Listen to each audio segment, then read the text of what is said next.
This is Kathy Barrett with Cornell's ProDairy program, and I'm really pleased that one and all has decided to join us for this webinar on forages and the wet, challenging growing season we've had. This afternoon, we have with us Ron Kuck, who is a dairy specialist, forage specialist over in Jefferson County, as well as regional northern New York area, and lots of experience in this whole area of growing crops and feeding cows, years and years. So we're fortunate to have him here with us today. And then in addition, we have Joe Lawrence, who is our forage specialist with the ProDairy program. Again, someone with lots of experience in this whole area of forage management. So the two of them have graciously agreed on very short notice to pull together some information that you would find timely right now for managing your forages, and then of course feeding them later on in the fall and through the winter. So without much further ado, I'm going to go ahead and pass the baton to Joe and Ron and let them get started. One quick administrative thing here is I'd like you to, if you have questions, to go ahead and put them in the chat box. Please feel comfortable doing that. And as we go through the presentation, if there's an opportunity for Joe or Ron to stop and answer your questions, they'll do that. But more than likely, when the two of them are finished presenting, we'll get to your questions then. So really, please feel free to go ahead and put your questions in the chat box. It makes the program even more interesting when we get some feedback and some discussion back and forth. So now, really, with that, I'm going to pass the baton to Joe and Ron and let them take it from here. All right. Thank you, Kathy. This is Joe, and Ron and I are going to be kind of switching back and forth here. The approach we took today was to try to kind of hit a lot of topics, just an overview of a lot of different considerations that we hope you're making, and then certainly feel free to contact us afterwards as well for some more in-depth discussion. But we decided, instead of honing in on just a few very specific things, we cast a little wider net today. So not to depress anyone, but just to start out, just a review of why we're where we're at. Some data courtesy of the Regional Climate Center at Cornell, showing precipitation from April through towards the end of July. You can see pretty much every area of the state is, or a significant amount of the state is 50% or greater. So the tan and green areas are 50% or greater of normal precipitation for that time period, and it's affected all of us throughout the season. In terms of growing degree days, I just selected 6 locations around the state to get a sense of where we were at on growing degree days, and you can see the orange bars, we are behind normal. But what's somewhat interesting is in almost all of those locations, over half of the deficit in growing degree days came in the month of May. And one of the consequences of the wet spring we had is we had a lot of late planted crops. So in a sense, we lost growing degree days in May, but if the crop was still in the bag and not in the ground, it really isn't as consequential as we might think. And if we look from June to July, we're actually not too far behind on growing degree days. I think what we see here is that the lack of sunlight and the saturated soil conditions have been more of a limiting factor to our crops than necessarily the heat units accumulated. So not to belabor it, but what do we have to date? We've had to deal with a lot of wet fields, delayed harvest of forage crops. Potato leafhopper has been a significant issue throughout New York State this summer, and has forced folks to change their harvest patterns, and we've had some lost yield and quality there. Probably one of the biggest things we need to be doing now is just recognizing what we have in inventory, what we're dealing with. Hopefully you got some forage samples from the cuttings you already have in, and you know the quantities of those forages, because it's when we're dealing with such a wide spectrum of forage quality in this challenging year, being able to identify the different forages you have and quantifying what's there and what classes of animals to feed them to is going to be critical. Okay, thanks, Joe. Ron Cook here. So let's talk about a little bit about what we might already have in storage. So a lot of folks had a lot of hay rained on, cut late. You had to chase that around the field to dry it down and let it wilt a little bit. So what we're going to end up doing is we're going to might have a lot of poor fermentation in these silage samples, which resulted from soil contamination from going around raking up a lot of soil and dead mice and other bacteria that we don't really want. That inhibits fermentation. So when we get our samples back for our first cuttings and stuff, take a real good look at your fermentation profile. The little square box on the right gives you the targets we're looking for. You might see a little more higher acetic acid that you might really like, and that gets explained by wet silages. And these wet silages also will promote clostridial growth, which consumes carbohydrates and protein, and that means a lot less energy for our cows. So pay good attention to that when you start feeding these things, and work well with your nutritionist. And this will explain a lot of reasons why your cows don't perform as well as they might. And also, if you're making small squares and even large square bales, even stored outside, we have a nice little fact sheet. There's a link on the bottom of the page. Talk about a hot hay alert. Gives you steps on preventing a real disaster. So let's think about what we can do now to get a better fermentation. Think about, so inoculant's always a good choice. One thing we want to think about using is there's two types we can use. It's the homolactic acid inoculants, which would be the lactobacillus.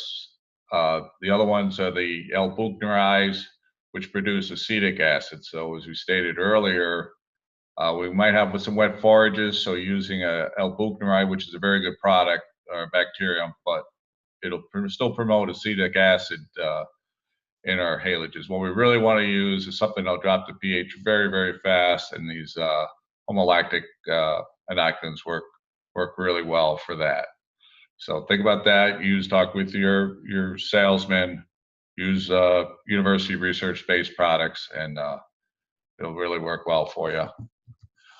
So what do we want to do next for the rest of the cuttings that you have out there? So again, like you always try to do, really aim for the timing correct for maturity, your harvest techniques.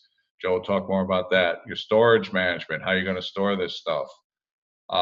Take a look around in your fields and try to separate your storage by the quality, so you can access it for as we'll talk about a little later, targeting certain animal groups that you have on your dairy. And again, forage testing is one of the most important things you can do. Do as much as you can. Gives you a really good idea of what you're working with and where you can go. The little box on the right is one of our favorite things to use. You need both things. You need high quality forage and excellent silage management to give you the highest quality feed for your cows. All right, so just thinking about the cuttings we have left for this season, there's certainly, even though we may have lots of inventory of hay, there's going to be a lot of desire to still maximize the quality and try to get some more lactating cow feed out of the remainder of the year. And one of the considerations for that is when we harvest, and especially with alfalfa, what the risk is to winter injury to that crop when harvested in the late summer and early fall. Jerry Cherney at Cornell has developed some grow and degree day models looking at where the biggest risk is of cutting an alfalfa crop, and that risk tends to be around early September, because you don't accumulate enough growing degree days after the cutting to for the regrowth to prepare for winter, but you're also cut it too early for the crop to go dormant. So the idea here is that that time around late August to mid-September is probably the most dangerous time to be cutting an alfalfa crop. you'll get enough regrowth that you deplete the root system, but then you're likely to get a frost before that regrowth is able to capture some sunlight and replenish the reserves for the winter. So just something to think about as we head into that time of year and how you're going to plan out your remaining harvest. Obviously, you want good quality, and in some cases, you may be willing to take the risk of having some winter kill or sacrificing a field to get that quality tonnage this year, so you have it to feed out this winter. But it's just something we wanted to bring up for consideration. This is just some general bullet points that we always bring up when we talk about harvest and storage, and we'll kind of go through some of these in more detail as we go through. You know, thinking of hay crops still, cutting height is a huge management tool for yield and quality. There's considerations in terms of you will pick up yield by lowering cutting height, but the reverse side of that is you pick up some more higher fiber plant in that lower stem. For alfalfa, there's not real concern of plant injury other than in the fall of the year. You might want to leave a taller cutting height. With grasses, if you cut them too low to the ground, you can really stunt the regrowth and damage that stand. So 3 to 4 inches is recommended for grass, and also that cutting height can have a big impact on drying time, which is obviously an issue this year with the wet soils that we have and short weather windows to get forages, and can also definitely affect ash content if you're getting it too close to the ground. We've heard a lot over the last decade or so about haylage in a day. It really what it comes down to is minimizing that time from cutting to ensiling to preserve as much sugars in the plant as possible, because you want to minimize those respiration losses. And if you have a tight, narrow windrow, you tend to, the top dries out, and underneath you get a lot of respiration losses of that stuff that's basically cooking underneath. This isn't new information by any means, but it remains critical to trying to fit into narrow weather windows and get the highest quality you can into storage. Some bullet points from extension folks out in Oklahoma just talking about how we lose quality when hay gets rained on. So there's really 4 ways that rained on hay loses quality, and again, minimizing that window between cutting and ensiling, especially in a year like this where we have had very few windows to make hay, can really have some big benefits there. Another place that we can help maximize our quality is by paying close attention to leaf loss in alfalfa. Strong correlation between the value of that feed and the percent leaves remaining on the plant. And we have a number of areas that can affect that. So just taking that into consideration, thinking about how you're raking, making sure rakes are set up properly.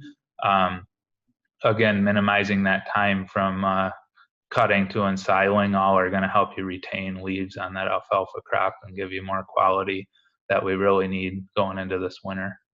Just real quick, something you can use as a reference when you're considering different ways of making hay, or dealing with rained on hay or short weather windows.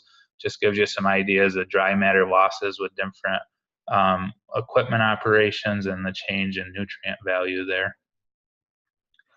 Shift our gears to corn silage a little bit here. So the crop is highly variable, obviously. I don't have to tell anyone that, but what we really want to look at is what we might expect out of this crop, and how we plan for harvest. So we know there's a lot of new information coming out on fiber digestibility and the influence weather can have on digestibility, as well as starch content. So rainfall at pollination and harvesting at the proper dry matter are going to drive starch content.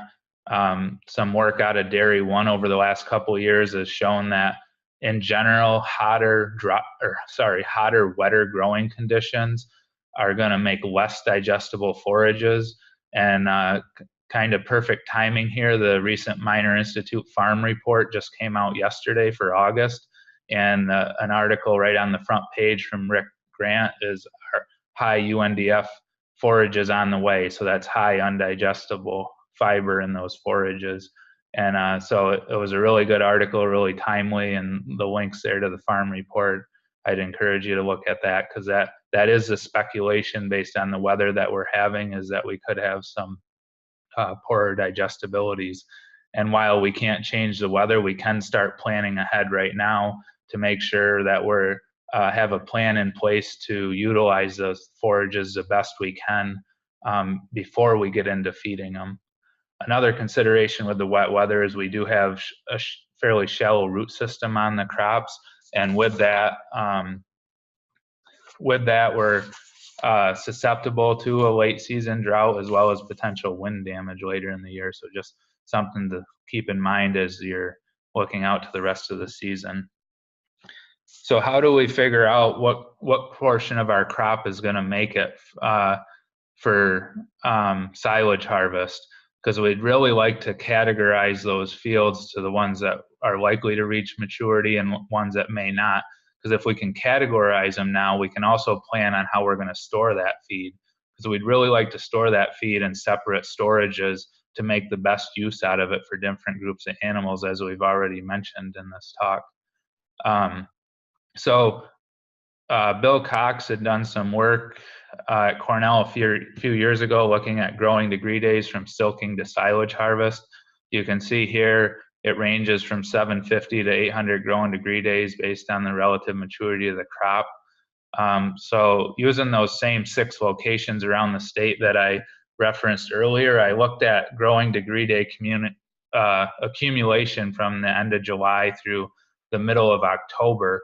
And you can see here in each of these 10-day increments, as we get later in the year, we really drop off in how many growing degree days we're accumulating. And essentially for all 6 of these locations, if you have a crop that's silking in the middle of August between the 11th and 20th, that's kind of, if you do the math and add up the average growing degree days after that, the likeliness of getting that 750 to 800 growing degree days after the 15th or 20th of August becomes fairly slim if we use October 20th as kind of an endpoint. We don't know when the frost will come this year, but this is just, again, a good way to plan. If you have fields that are tasseling and silking before, say, the 10th of August, 15th of August, then you can have some, confidence that they should make maturity and plan accordingly. But if you have fields silking after that, you may want to start thinking about those acres and the potential that they'll be harvested at an immature stage. So just a bit of good news, we hope. The projections for the rest of the summer and early fall from the Climate Center are that we'll have near normal precipitation with above average temperatures. So that from the standpoint of trying to finish out this crop, that could those above average temperatures could be a benefit to us. They may negatively, unfortunately, they may negatively impact fiber digestibility, but at least we can get a finished mature crop. So thinking about corn silage harvesting, once we've kind of inventoried what acreage we think is going to make it or not, just to reinforce that kernel processing remains a huge impact on what we can get out of that crop and how well it will feed. So just to keep that in mind, and some data meta-analysis from Randy Shaver in Wisconsin and his group that just looks at the benefit of kernel processing on total track starch digestibility. So we can see in that range we really want to be harvesting silage in the 32, even up towards 40% dry matter, that there's a really big impact on kernel processing at those maturities, and that when we get into wetter, immature crops, there may be less benefit to processing those crops, but we also have less overall total tract starch digestibility. So we're giving up something in those immature crops in terms of starch. All right, so thanks, Joe. So forage testing, I think you all know how important that is to estimate the quality of your forages. We look at protein, fiber, like Joe talked about with undigestible NDF. Your fermentation profile, again, is very important to look at, and it gives you a great idea where to allocate the forages for a proper group of dairy animals, be it your lactating herd, late lactation cows, dry cows, young heifers, and bred heifers. And it's only as good as the kind of sample you take, and we'll talk a little bit about that in a moment. But let's not forget about the other livestock we have in the state, would be our beef, sheep, and goat people. They need to sample their forages also. A lot of them have just finished doing their first cutting, and this is first part of August. So they might have some very, very low quality hay, which is based on just TDN, and it can lead to all sorts of issues during the winter, and then in the spring when they calve out or kid and have their young animals calve in the spring. So we have those things listed there. They need to also do their inventory. Do I need to purchase hay? Now is a good time to be thinking about that. And if I do have poor hay, what kind of supplementation do I need? So you can talk, there's a lot of good livestock people here in the state of New York, extension people, and you can refer to them on how to fix and address these issues. Okay, so green samples as your forage is coming in, it's a really good idea to have a grab bag sample of just about every load that comes in, mix those together so you get a nice composite sample. That'll give you an idea of what you have before it's fermented and you get to feed it out. Gives you a little ballpark idea of what you're going to be doing. Of course, digestibility and things will change as it ferments. Hopefully we'll do a good job of fermenting and won't change a whole lot, but that's why we want to sample before and after. So take lots of different samples. All right, so the samples we do get back there fermented helps you and your nutritionist, and your veterinarian also needs to be involved in this. Optimize your feeding program and also ID potential issues. Again, looking at fermentation profile, high butyric acid or high acetic acid forages, more apt to have a little more metabolic issues with your cows. So sampling, again, is very important. It's only as good as the sample that you take. Move the forage to be fed to the cows and take a lot of subsamples. Don't just go over to the bunk and grab what looks the best, because everyone has a little optimism bias, and this is the stuff. You want to sample what's really going into the cow. So right from the machinery that's grabbing the forage out of the face of the bunk, before it goes in the mixer or into the feed bunk. So this is actually what the cows are eating. And a lot of that is a safety concern too, because bunk silos can be quite dangerous. And I think with our wet forages and stuff, the stability of some of our bunks might not be the best. So, but thoroughly mix, take a good composite sample, work with your nutritionist, use the labs that they're using, and that'll all work out well for you. So, okay, so I know everyone's going to be thinking about, am I going to have molds and mycotoxins in my forage? It's going to be really, really difficult to predict that for these things.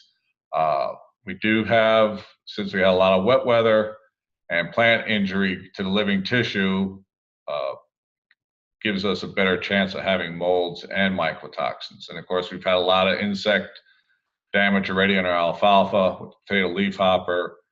Western beet cutworm is in our corn for silage, and plus the weight conditions, if they continue into our growing season, increase the chance of mold development.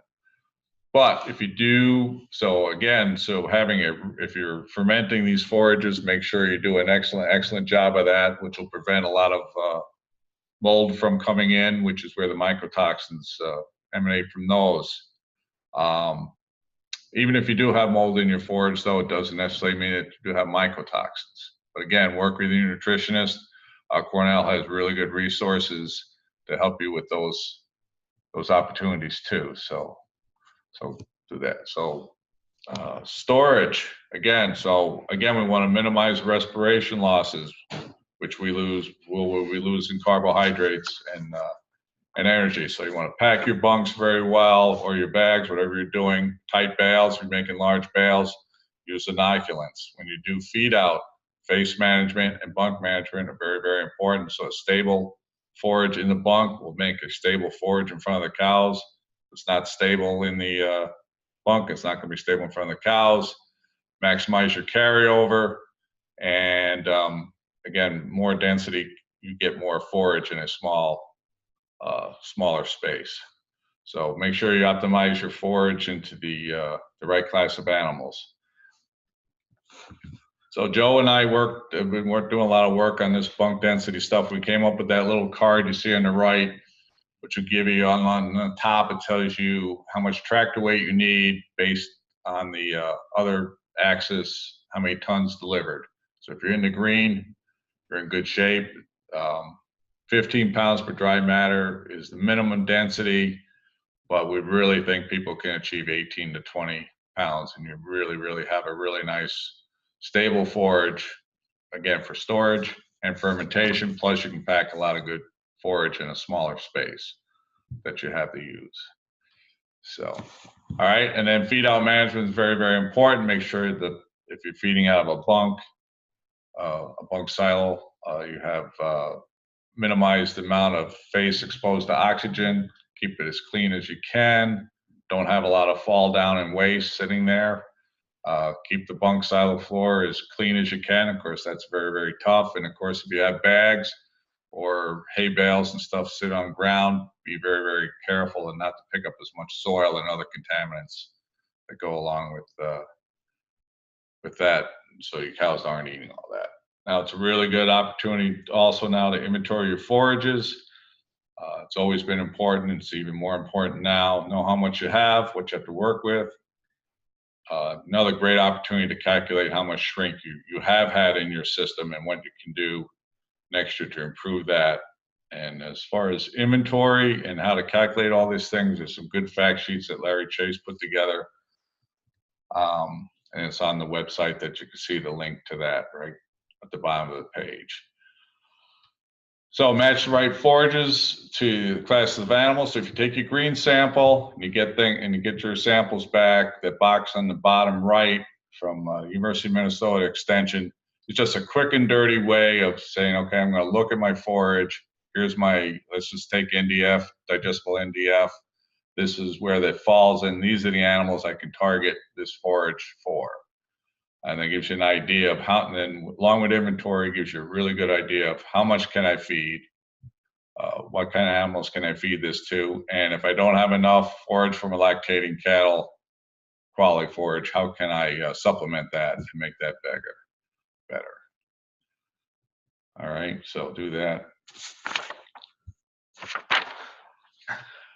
And storing excess feed, so everybody has lots of first cutting. We had pretty good yield on that, but it's occupying a lot of our storage space. What do I do with the stuff we have coming in?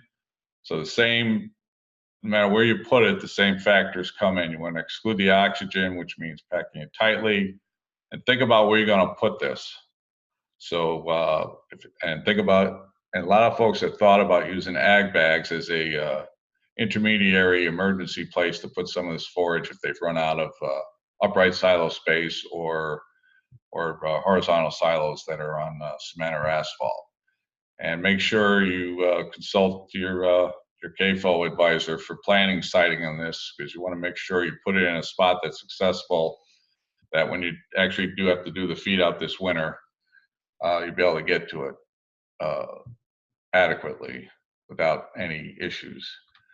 So on the left, so we got a picture on the left, we have pretty good siting for ag bags. It's elevation, it's got some stone underneath it, free of mud, pretty easy to get to. The one on the right was a great idea. They had to have an emergency pile, but they stuck it in the middle of a field.